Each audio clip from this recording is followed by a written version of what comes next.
ദൈവ തിരുനാമത്തിന് ബോധമുണ്ടാകട്ടെ. 51 സങ്കീർത്തനത്തിൽ നിന്നാണ് നാം ഇപ്പോൾ പഠിച്ചുകൊണ്ടിരിക്കുന്നത്. 51 സങ്കീർത്തനത്തിൽ തുടർമാനമായ പഠനത്തിൽ 51 സങ്കീർത്തനത്തിന്റെ 13 മുതൽ 15 വരെയുള്ള വാക്യങ്ങൾ ഇന്നത്തെ ചിന്തയ്ക്ക് ആധാരമായി വായിക്കുവാൻ ഞാൻ ആഗ്രഹിക്കുന്നു. അവിടെ നാം ഇങ്ങനെ വായിക്കുന്നു: അപ്പോൾ ഞാൻ അതിക്രമക്കാരോട് നിന്റെ വഴികളെ ഉപദേശിക്കും, പാപികൾ നിങ്കിലേക്ക് മനം തിരിയും. എന്റെ രക്ഷയുടെ ദൈവമേ, രക്തപാതത്തിൽ തന്നെ വിടുവിക്കണമേ. എന്നാൽ എന്റെ നാവ് നിന്റെ നീതിയെ ഘോഷിക്കും. കർത്താവെ, എന്റെ ആദരങ്ങളെ തുറക്കണമേ.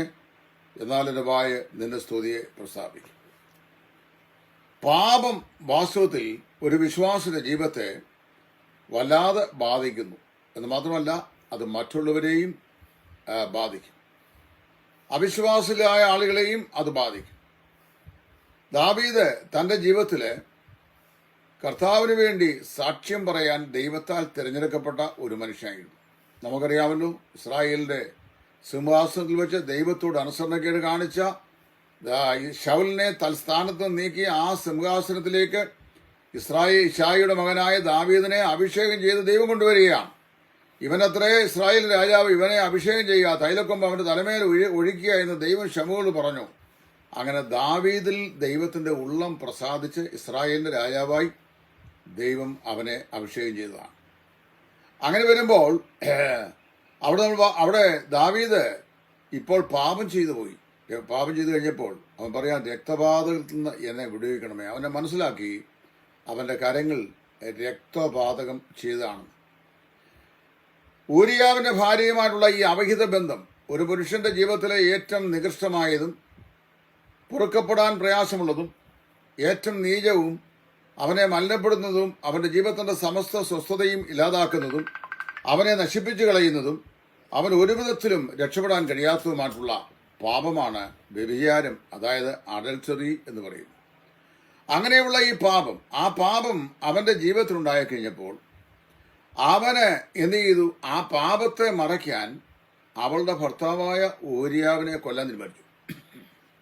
പടകടനമാകുമ്പോൾ അവനെ പടയുടെ മുമ്പിൽ നിർത്തി വാളുകൊണ്ട് വെട്ടിക്കൊല്ലുമെന്നൊരു രഹസ്യധാരണ സൈനിക മേധാവിയായ യോവാബിന് ദാവീദ് നൽകി. പല കൊലപാതകങ്ങളും ആത്മീയ ലോകത്ത് നടക്കുന്ന രഹസ്യധാരണയിലൂടെയാണ്. എന്ന് പറഞ്ഞാൽ പിന്നാമ്പുറത്ത് നടക്കുന്ന ആലോചനകളാണ് പല നിർദോഷികളും കൊല ചെയ്യപ്പെടുവാൻ കാരണമായി ഭവിക്കുന്നു.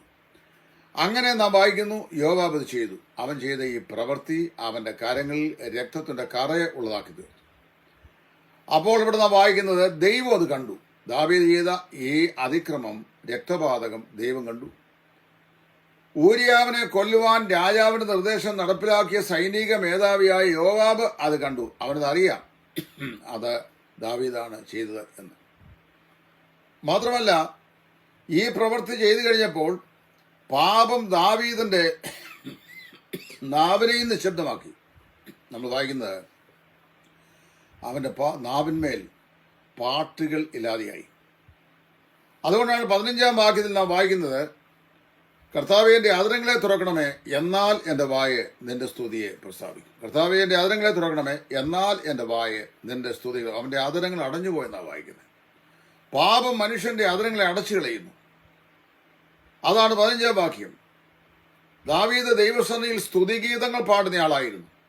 എത്രയോ സ്തോത്രഗാനങ്ങൾ ദാവീദ് കമ്പോസ് ചെയ്തു, താൻ തന്നെ അത് ട്യൂൺ ചെയ്തു, താൻ തന്നെ അത് പാടി. എന്നാൽ ഇവിടെ സംഭവിക്കുന്നത് നമ്മൾ വായിക്കുന്നു, അവൻ ദൈവസന്നിധിയിൽ ഇപ്പോൾ സൈലൻസ്ഡായി, പാടാൻ കഴിയാത്തവനായി. അവൻ നിശബ്ദനായിപ്പോയി. അവന്റെ വായിൽ പാട്ടില്ലാതെയായി, സ്തോത്രമില്ലാതെയായി, സാക്ഷ്യമില്ലാതെയായി. 137 സങ്കീർത്തനത്തിന്റെ പശ്ചാത്തലം എനിക്ക് നിങ്ങൾക്ക് അറിയാം. ഇസ്രായേൽ പാപം ചെയ്തു. അവരെ ശുദ്ധീകരിപ്പാൻ ബാബേൽ രാജാവിന്റെ കയ്യിൽ ദൈവം അവരെ ഏൽപ്പിച്ചു. ബാബേൽ രാജാവിന്റെ കയ്യിൽ അവരെ ഏൽപ്പിക്കുമ്പോൾ ഈ ജനം തങ്ങളുടെ പാപങ്ങളെക്കുറിച്ച് മാനസാന്തരപ്പെട്ട് ദൈവസന്നിധിയിൽ മടങ്ങി വരിക, ശുദ്ധീകരണം പ്രാപിക്കുക എന്നുള്ളതായിരുന്നു ദൈവത്തിന്റെ ഉദ്ദേശം. എന്നാൽ ആ ശത്രുവായ നെബൂഖദ്നേസറിന്റെ കയ്യിൽ ഈ ജനത്തെ കെട്ടിക്കഴിഞ്ഞപ്പോൾ അവനവരെ ദൈവം അനുവദിച്ചതിലും അധികമായി പീഡിപ്പിച്ചു. അവരെ കൊണ്ട് വെട്ടിയുണ്ടാക്കിയ തോടാണ് ബാബേൽ തോട്. അതിന്റെ ഇരുകരകളിലും അലലി വൃക്ഷങ്ങൾ ഉണ്ടായിരുന്നു.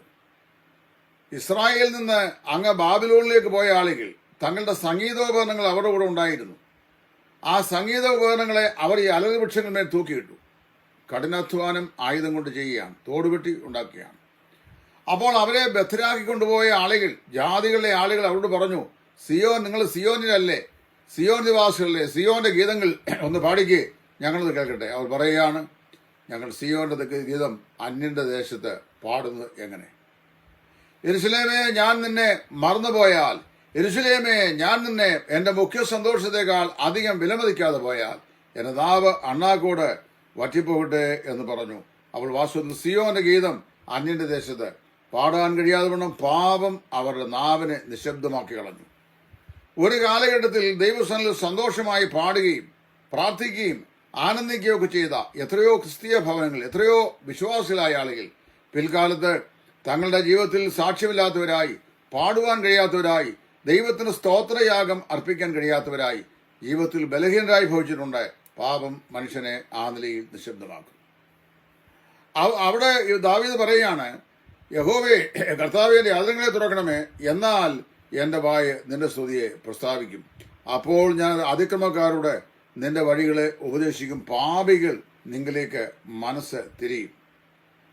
അപ്പൊ വാസ്തവത്തില് ഞാൻ ഈ പാപം ജീവിതത്തിൽ ഉണ്ടായിട്ട് ആ പാപവുമായി പൊരുത്തപ്പെട്ട് മുമ്പോട്ട് പോവുക എന്നുള്ള ചിന്തയാണ് മനുഷ്യന്റെ ജീവിതത്തിൽ ഉണ്ടാകുന്നെങ്കിൽ ദാവീദിനെ നിങ്ങൾ ഓർത്തുകൊള്ളുക. എന്താ ദാവീദ്? അവൻ പാപം ചെയ്തു, പക്ഷെ അവൻ പാപവുമായി, പാപത്തിന്റെ ഭാരമുള്ള ചുമന്നുകൊണ്ട് ശിഷ്ടമുള്ള ആയുസ് ജയിപ്പാൻ അവൻ തയ്യാറായില്ല. അത് അവന്റെ ശരീരത്തെയും മനസ്സിനെയും അവന്റെ നാവിനെയും അവന്റെ ഹോൾ ബീയിങ്ങിനെയും ബാധിച്ചു. അപ്പൊ നാം വായിക്കുന്നു, അവൻ എന്ത് ചെയ്തു? ദൈവത്തോട് തന്റെ പാപങ്ങളെ ഏറ്റുപറഞ്ഞു, ലംഘനങ്ങളെ അറിയിച്ചു. ദൈവം അവനോട് ശ്രമിച്ചു. അപ്പൊ ദൈവം വാസ്തവത്തിൽ നമ്മെ ഓരോരുത്തരെയും വിളിച്ചേക്കുന്നത് ദൈവത്തിന്റെ സാക്ഷ്യം ലോകത്തിന്റെ മുമ്പാകെ ഉയർത്തിപ്പിടിക്കാൻ വേണ്ടിയാണ്. വാസ്തവത്തില് പാപികൾക്ക് നേർവഴി കാണിച്ചു കൊടുക്കുക, അതുപോലെ തന്നെ രക്തപാതകന്മാരെ ചൊവ്വയുള്ള വഴിയിലേക്ക് നടത്തുക, അതിനുള്ള അവസരം, അതായത് പാപികളെ കർത്താവായ യേശു ക്രിസ്തുവിലേക്ക് നടത്തിക്കൊണ്ടുവരിക, അതിനുള്ള അവസരമാണ് ദൈവം നമുക്ക് തന്നിട്ടുള്ളത്. കർത്താവ് എന്ന് പറഞ്ഞു, നിങ്ങൾക്ക് ദൈവത്തിന്റെ പരിശുദ്ധാത്മാവ് നിങ്ങളുടെ മേൽ വരുമ്പോൾ നിങ്ങൾ ശക്തി പ്രാപിച്ചിട്ട് യെരൂശലേമിലും യഹൂദിയിലും ശമരിയായിലും ഭൂമിയുടെ അറ്റത്തോളവും എന്റെ സാക്ഷികൾ ആകും. പ്രവൃത്തിയുടെ പുസ്തകം 1-ാം അധ്യായം 8-ാം വാക്യം. നമ്മുടെ കർത്താവായ യേശു ക്രിസ്തുവിന്റെ ശക്തി നമ്മിൽ തികയുമ്പോഴാണ് കർത്താവിന് വേണ്ടി ശക്തിയോട് സാക്ഷ്യം പറയാൻ ഞാൻ നിങ്ങളും പ്രബുദ്ധരായി തീരുന്നത്. പ്രിയമുള്ളവരെ, ഇവിടെ നാം വായിക്കുന്നു, അതുകൊണ്ട് നമ്മുടെ ജീവൻ അതരങ്ങളെയും നമ്മുടെ ഹൃദയങ്ങളെയും ദൈവം കഴുകേണ്ടതിനായി ദൈവസന്നിധിയിൽ നമുക്ക് പ്രാർത്ഥിക്കാം. ദാവീദ് അങ്ങനെ കർത്താവിന്റെ സന്നിധിയിൽ തന്റെ ലംഘനങ്ങളെ ഏറ്റുപറഞ്ഞു. അവനോട് ക്ഷമിച്ചു. നമ്മുടെ ജീവിതത്തിൽ ലംഘനങ്ങളോ കുറവുകളോ ഒക്കെ സംഭവിക്കാം, ഏത് മനുഷ്യനും സംഭവിക്കാം. എന്നാൽ അവ ദൈവത്തോട് നാം ഏറ്റുപറഞ്ഞ് അവയെ ജീവിതത്തിൽ മുറുകെ പിടിച്ചുകൊണ്ട് മുമ്പോട്ട് പോകാതെ അവയെ ഏറ്റുപറഞ്ഞ് ഉപേക്ഷിച്ച് കർത്താവിന്റെ സാക്ഷി പറഞ്ഞുകൊണ്ട് നമ്മുടെ അതിരങ്ങൾ കൊണ്ട് ദൈവത്തിന്റെ സ്തുതിയും സ്തോത്രവും പാടിക്കൊണ്ട് നമ്മൾ സന്തോഷമായി നമ്മുടെ സിയോൻ യാത്ര തുടരുവാൻ ദൈവം നമ്മെ സഹായിക്കട്ടെ. ദാവീദിന്റെ ജീവിതത്തിന്റെ നിശബ്ദതയ്ക്ക് മാറ്റം വന്നത് അവൻ തന്റെ ലംഘനങ്ങളെ ദൈവത്തോട് ഏറ്റ് പറഞ്ഞപ്പോഴാണ്. കർത്താവിന്റെ ആത്മാവ് ഈ ചിന്തകൾ കൊണ്ട് നമ്മേവരെയും അനുഗ്രഹിക്കുമാറാകട്ടെ.